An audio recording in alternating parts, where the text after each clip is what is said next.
अस्सलाम वालेकुम एवरीवन, मैं हूं मोहम्मद तलहा और आप लोग देख रहे हैं तलहा स्पेस अकेडमी। इस वीडियो के अंदर हम लोग 2023 का जो सेकेंड ईयर का पेपर आया उसके एमसीक्यूज़ को समझने वाले हैं, उसके एमसीक्यूज़ के सही आंसर्स को देखने वाले हैं और रीजंस भी जानेंगे कि कौन सा आंसर किस वजह से करेक्ट है। तो चलिए पेपर को देखते हैं। सबसे पहले ये है हमारे पास 2023 annual examination second year physics. तो यहाँ पे पहला मल्टीपल चॉइस क्वेश्चन जो है हमें नज़र आ रहा है, काइनेटिक एनर्जी पर mole of an ideal gas is. जो काइनेटिक एनर्जी हमें मालूम करनी है वो पर मोल करनी है एक आइडियल गैस की। अब देखिए आम तौर पे बच्चों को जो काइनेटिक एनर्जी एक मॉलिक्यूल की है ना वो तो याद रहती है और वो तो आपको याद करनी ही होगी, अदरवाइज़ आप सॉल्व नहीं कर सकते। काइनेटिक एनर्जी एक मॉलिक्यूल की होती है 3/2 kT, लेकिन यहाँ पे बात हो रही है काइनेटिक एनर्जी पर मोल, यानी कि एक मोल की कितनी होगी। तो देखिए ये एक मॉलिक्यूल की होती है और हमें पता है कि एक मोल के अंदर कितने पार्टिकल्स होते हैं या मॉलिक्यूल्स होते हैं। याद रखिए एक मोल के अंदर होते हैं 6.023 10⁻23 मॉलिक्यूल्स, और ये जितने भी मॉलिक्यूल्स हैं ना इनको हम शो करते हैं Na से। तो एक सिंपल सी बात ये है कि अगर इतने जो है वो एक मॉलिक्यूल की एनर्जी है, तो अगर मैं इसको मल्टीप्लाई कर देता हूँ Na से तो अपने आप जो आंसर आएगा वो पूरे मोल का हो जाएगा। और जो फार्मूला बनता है K × Na, ये हम इधर मेंशन कर देते हैं। R जो है वो बराबर होता है K × Na के, ठीक है, या K बराबर होता है R/Na। देयरफॉर जो फार्मूला बनता है ना काइनेटिक एनर्जी पर मोल का, एक मोल की काइनेटिक एनर्जी का, वो बराबर होता है 3/2 RT के। दैट्स वाई जो करेक्ट आंसर बनेगा वो बनेगा 3/2 RT। ये देख लेना क्योंकि 2/RT भी लिखा हुआ है, तो सही आंसर है 3/2 RT। Question number 2, an instrument which is measured which can measure compare potentials without drawing any current from the circuit is called. इनमें से कौन सा इंस्ट्रूमेंट है जो कि मेजर करता है या कंपेयर करता है पोटेंशियल्स को बिना कोई करंट गुजारे हुए। तो याद रखिए एम मीटर का काम होता है करंट को मेजर करना, तो वैसे ही गलत ऑप्शन हो गया। एवीओ मीटर जो है वो तीनों चीज़ों को मेजर कर सकता है, एम्पेयर, वोल्ट और ओम्स को, यानी कि रेजिस्टेंस को भी। अब वोल्ट मीटर पोटेंशियोमीटर हैं जो कि दोनों ही वोल्टेज को मेजर करते हैं, लेकिन वोल्ट मीटर की रेजिस्टेंस इनफाइनाइट नहीं होती, उसमें से कुछ ना कुछ करंट तो पास होता है। तो अगर आप पढ़ते हैं पोटेंशियोमीटर को तो याद रखिए पोटेंशियोमीटर एक ऐसा इलेक्ट्रिकल मेजरिंग इंस्ट्रूमेंट है जो कि मेजर कर सकता है पोटेंशियल को या कंपेयर कर सकता है without drawing any amount of current. Question number 3, laser की in laser the life time of an electron in metastable state. Metastable state के अंदर जो लाइफ टाइम होता है इलेक्ट्रॉन का वो कितना होता है। तो याद रखिए बहुत ही कम होता है लाइफ टाइम। तो ये जो बड़ी पावर्स हैं ये तो हमेशा ही गलत हो जाएंगी, ये कभी भी नहीं आएगी किसी भी स्टेट का। अगर आपसे पूछें तो ये बड़ी पावर्स तो कभी भी नहीं आएगी। हाँ, अगर पूछे ग्राउंड स्टेट तो ग्राउंड स्टेट के अंदर इनफाइनाइट टाइम तक कोई भी इलेक्ट्रॉन रह सकता है, ठीक है। हाँ, एक्साइटेड में बहुत ही कम रहता है और मेटास्टेबल स्टेट में काफ़ी टाइम तक रहता है। यानी कि जो करेक्ट आंसर है ना जो होता है मेटास्टेबल स्टेट के लिए वो होता है 10⁻³ सेकेंड के, जो कि अच्छा खासा टाइम है। और अगर यही सवाल मेटास्टेबल स्टेट के बजाय ये होता है एक्साइटेड स्टेट का, तो एक्साइटेड स्टेट के अंदर इलेक्ट्रॉन ना होने के बराबर रहता है, तो तब जो आंसर होता है वो होता है 10⁻⁻8 सेकेंड। बट मेटास्टेबल स्टेट के लिए यही आंसर करेक्ट है 10⁻³ second. Number 4, equipotential surface पे work done in moving charge particle is. अगर इक्वी पोटेंशियल सरफेस है और उसमें मैं चार्ज को मूव कराना चाहता हूँ एक पॉइंट से दूसरे पॉइंट तक, तो क्योंकि पोटेंशियल इक्वल है इक्वी पोटेंशियल सरफेस पे, नाम से ही जाहिर है कि पोटेंशियल सेम होगा, तो इस सूरत में जो वर्क डन होता है वो ज़ीरो होता है। याद रखिए जो इक्वी पोटेंशियल सरफेस का कॉन्सेप्ट है ना वो ऐसा है, मिसाल के तौर पे यहाँ का पोटेंशियल कुछ और है, यहाँ का ये इक्वी पोटेंशियल सरफेसेस होती हैं जो कि हम आम तौर पे जो है वो सपोज कर लेते हैं। लेट से ये कोई चार्ज था जिसकी वजह से ये जो है वो यहाँ पर पोटेंशियल बन रहा है। तो अब अगर मैं किसी चार्ज को लेट से इसके करीब ले जाने की कोशिश करूँगा, तो एक ये पहली इक्वी पोटेंशियल सरफेस है, लेट से ये दूसरी है, तीसरी है, तो पहले से दूसरे की तरफ ले जाने में मुझे वर्क डन करना पड़ेगा, सही ना, तो एक पोटेंशियल से दूसरे पोटेंशियल पे। लेकिन अगर किसी चार्ज को यहाँ से लेके ऐसे करके मूव कराऊँ तो मुझे काम करना ही नहीं पड़ेगा, क्योंकि वहाँ पे कोई भी रिपल्जन वगैरह नहीं होगी चार्ज की। तो याद रखिए इक्विपोटेंशियल सरफेस पर ही अगर आप चार्ज को मूव कराते हैं तो कोई भी वर्क डन करने की ज़रूरत नहीं होती। Number 5, Balmer series of hydrogen atom spectrum lies in this region. जो बाल्मर सीरीज़ होती है हाइड्रोजन एटम की, वो लाई करती है इसमें से कौन से रीजन पे? तो पहले मैं आंसर बताता हूँ, फिर बाकी एक्सप्लेनेशन देता हूँ। याद रखिए बाल्मर सीरीज़ लाई करती है on the visible spectrum. Balmer series जो है ना वो विजिबल स्पेक्ट्रम पे लाई करती है। और अगर इस बात को हम लोग समझते हैं एमसीक्यू नंबर 5, तो याद रखिए लेमन, बाल्मर और पैशन, और बाकी ब्रैकेट भी इधर ही समझ लो, और पॉलीफंड भी समझ लो आप, पी फंड सीरीज़ भी इधर ही आती है। ये ऐसा एक लेवल है ना, लेमन, बाल्मर और पैशन ब्रैकेट सबको सही रहता है, इस तरीके से चलता है ये। तो ये जो होता है ना लेमन सीरीज़, ये लाई करती है in the ultraviolet region, Balmer lie करती है इन द विजिबल रीजन, और पैशन ब्रैकेट और पी फंड पॉलीफंड सीरीज़ जो है ये लाई करती है इंफ्रा रेड रीजन में। तो चाहे आपसे ब्रैकेट पूछें, ब्रैकेट और पी फंड ये है कि फार इंफ्रारेड रीजन हो जाता है, लेकिन एक्चुअली अगर रीजन का नाम पूछा जाए तो वो इंफ्रारेड रीजन ही होता है। ठीक है जी। सो लेमन सीरीज़ और बाल्मर, फिलहाल बाल्मर के बारे में पूछा था, इस वजह से करेक्ट आंसर विजिबल है। Number 6, if the temperature of a cold body is decrease. अगर कोल्ड बॉडी के टेम्परेचर को कम करते हैं, the efficiency of Carnot engine will, तो जो कार्नोट इंजन की एफिशिएंसी है उस पर क्या फ़र्क पड़ेगा? रिमेन कांस्टेंट रहती है, इंक्रीज़ होती है, डिक्रीज़ होती है, अभी ज़ीरो हो जाती है। तो याद रखिए कार्नोट इंजन की अगर मैं एफिशिएंसी को बढ़ाना चाहता हूँ तो मुझे कोल्ड बॉडी के टेम्परेचर को डिक्रीज़ करना पड़ेगा। देखो एक तो फार्मूला ही है, एक तो अगर आप फार्मूला याद करो तो फार्मूले के मुताबिक अगर एफिशिएंसी की बात हो रही है तो होती है 1 - T2 डिवाइड बाई T1 और मल्टीप्लाई बाय 100। यहाँ पे जो T2 लिखा हुआ है ना, ये टेम्परेचर ऑफ कोल्ड बॉडी को शो कर रहा है। अब कोल्ड बॉडी का टेम्परेचर जितना कम होगा ना उतना छोटी वैल्यू 1 में से माइनस होगी। तो ऑब्वियस सी बात है कि मैथमेटिकली कन्फर्म है कि अगर मैं T2 के टेम्परेचर को कम करता हूँ तो एफिशिएंसी इंक्रीज़ होगी। और बाकी लॉजिकली तो मैं हमेशा ही समझाता हूँ कि हॉट बॉडी का नाम हॉट बॉडी है तो वो जितना हॉट होगी उतना बेहतर है, और कोल्ड बॉडी का नाम कोल्ड बॉडी है तो जाहिर सी बात है वो जितनी कोल्ड होगी उतना बेहतर रहेगा। बाय नेम चलना है, मतलब ऐसा नहीं हो सकता कि हॉट बॉडी का टेम्परेचर कम कर दें और कोल्ड बॉडी का टेम्परेचर बढ़ा दें तो फ़ायदा हो, ऐसा मुमकिन नहीं है। तो आप मैथमेटिकली याद रखना चाहो मैथमेटिकली याद रखो, लॉजिकली याद रखना चाहो लॉजिकली याद रखो। Number 7, the device is use to make the path of ionising particles visible. Chapter number 20 के अंदर हम एक डिवाइस पढ़ते हैं जिससे रास्ता जो है आयनाइजिंग रेडिएशंस का उनको विजिबल करते हैं, और वो होता है विजिबल क्लाउड चैम्बर। तो विल्सन क्लाउड चैम्बर जो है इसी को हम इस्तेमाल करते हैं। Number 8, the unit of potential gradient is. Potential gradient का क्या यूनिट है इसमें से? अब सबसे पहली बात ये कि अगर आपको नहीं मालूम कि पोटेंशियल ग्रेडियंट किसे कहते हैं तो देखो पोटेंशियल ग्रेडियंट, पोटेंशियल V होता है, ग्रेडियंट का मतलब change of something with respect to something, और यहाँ पे जो पोटेंशियल ग्रेडियंट है वो डिस्टेंस के लिहाज से जो वोल्टेज में फ़र्क आता है उसकी बात हो रही है। तो पोटेंशियल ग्रेडियंट बेसिकली इसे कहते हैं delta V divide by delta R।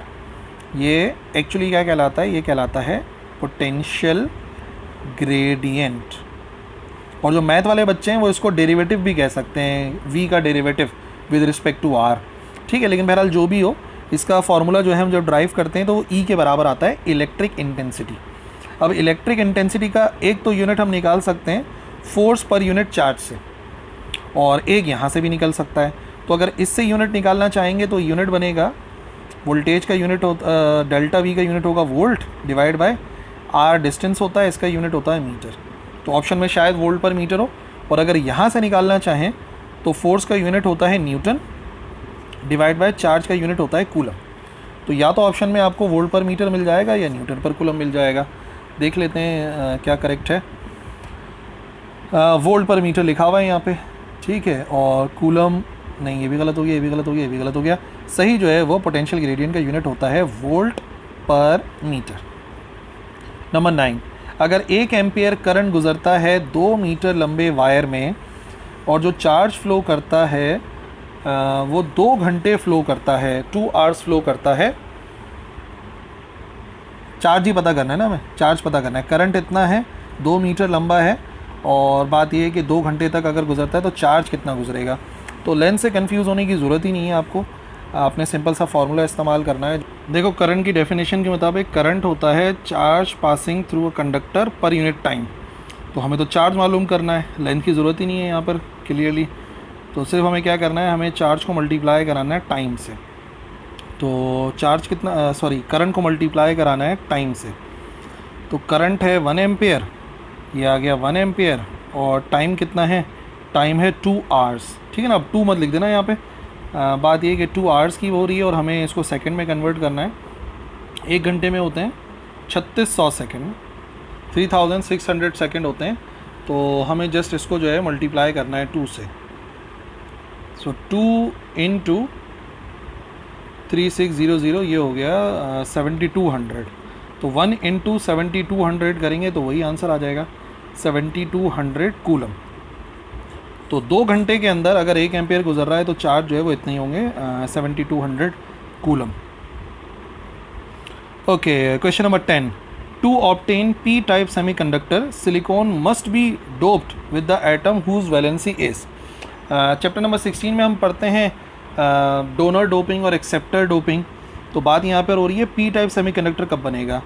P type और एन का भी मैं बता ही दूंगा।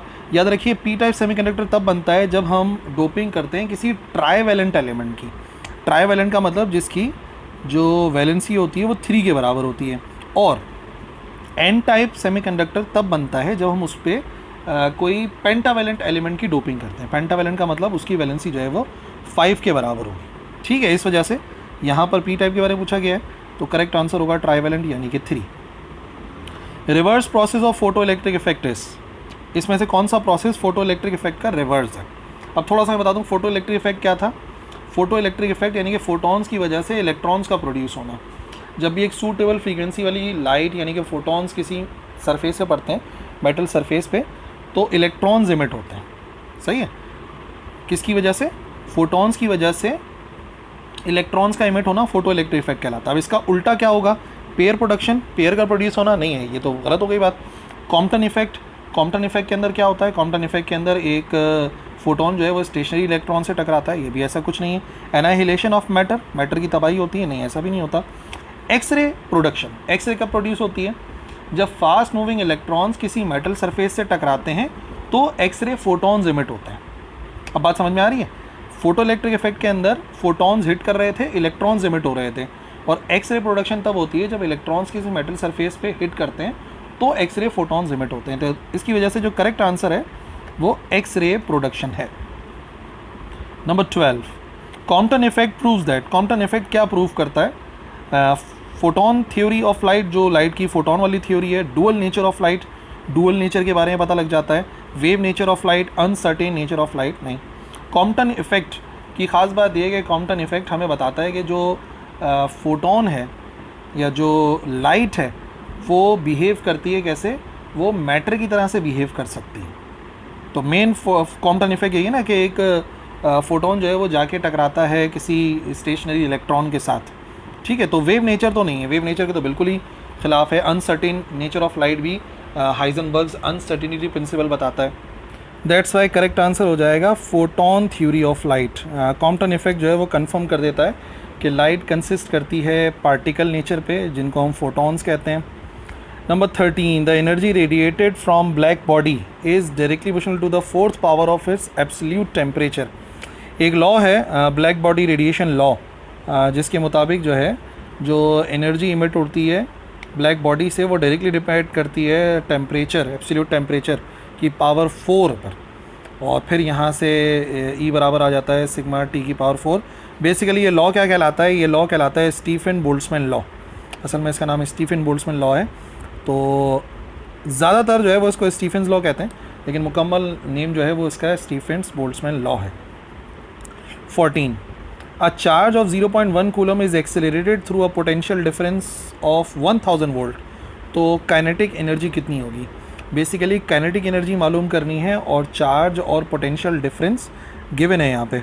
तो वैसे तो एक सिंपल सी बात है, मैं आपको बताता हूँ। देखिए पोटेंशियल डिफरेंस की डेफिनेशन होती है work done per unit charge. यानी अगर वर्क डन की वैल्यू को फाइंड करें तो वर्क डन बराबर हो जाएगा Q इंटू वी के। अब बात यह है कि हम जब किसी चार्ज को एक्सेलरेट करते हैं तो जितना वर्क डन किया जाता है बेसिकली उतनी ही उसके अंदर काइनेटिक एनर्जी प्रोड्यूस हो जाती है। तो जितनी भी काइनेटिक एनर्जी प्रोड्यूस होती है वो बेसिकली बराबर होती है Q इंटू वी के, यानी कि charge multiply by potential difference के। तो चार्ज हमें गिवन था 0.1 कूलम, ये आ गया 0.1, और V यानी कि वोल्टेज जो है वो 1000 है, तो ये आ गया 1000 0.1 से मल्टीप्लाई होके आंसर आ जाएगा 100 के बराबर। तो काइनेटिक एनर्जी इस केस के अंदर 100 जूल के बराबर बनेगी, 100 जूल, ये हो गया answer. Question number 15, it is the most suitable material for making core of electromagnet. अगर हम इलेक्ट्रोमैग्नेट बनाना चाहते हैं तो सबसे ज़्यादा सूटेबल मटेरियल क्या है? एयर रख दें, स्टील रखा जाए, कॉपर या निकल का अलॉय रखा जाए, या सॉफ्ट आयरन रखा जाए? तो याद रखिए ऐसी सूरत के अंदर इलेक्ट्रोमैग्नेट का काम ये है कि जब उसमें से इलेक्ट्रिसिटी गुजरे तो वो जो है वो मैग्नेटाइज हो जाए, मैग्नेट की तरह से बिहेव करे, और करंट जब ख़त्म हो जाए तो मैग्नेट की तरह से बिहेव ना करे।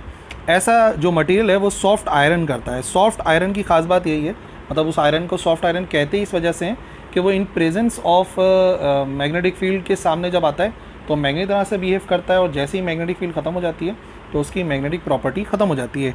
इस वजह से आपको जितने भी इलेक्ट्रोमैग्नेट मिलेंगे वो सॉफ्ट आयरन से बने हुए ही मिलेंगे। Coulomb per volt is equal to, coulomb per volt यानी कि charge per unit potential difference. देखो ऐसे बनेगा, charge per unit potential difference, ये लिखा हुआ ना कूलम पर वोल्ट। तो कूलम जो है वो यूनिट है चार्ज का, और ये आ गया वी। तो Q इंटू वी बेसिकली क्या होता है? कैपेसिटेंस होती है। कैपेसिटेंस होती है charge stored in a conductor per unit potential difference, और आपको पता है कैपेसिटेंस का यूनिट होता है फैराड। सो हमें फैराड को ही ढूंढना है, ये हो जाएगा सी हमारा आंसर करेक्ट, फैराड। अच्छा जी, last multiple choice question 17, rest mass of photon. Photon की अगर रेस्ट मास की बात की जाए तो वो इनफाइनाइट होता है, ज़ीरो होता है, या इलेक्ट्रॉन के बराबर होता है, या प्रोटॉन के बराबर होता है? तो याद रखिए रेस्ट मास ऑफ फोटोन होता ही नहीं है। फोटोन का रेस्ट मास जो है वो ज़ीरो के बराबर होता है। ठीक है जी। सो ये थे वो 17 MCQs जो कि 2023 के पेपर में, इस ईयर के पेपर में आए। आई होप अगर आपने पेपर दिया है तो सारे सही होंगे MCQs। तैयारी कीजिए, और कोई भी कन्फ्यूजन है तो लिखिए कमेंट सेक्शन के अंदर, मैं इंशाल्लाह रिप्लाई करूँगा। दैट्स ऑल, अल्लाह हाफिज़।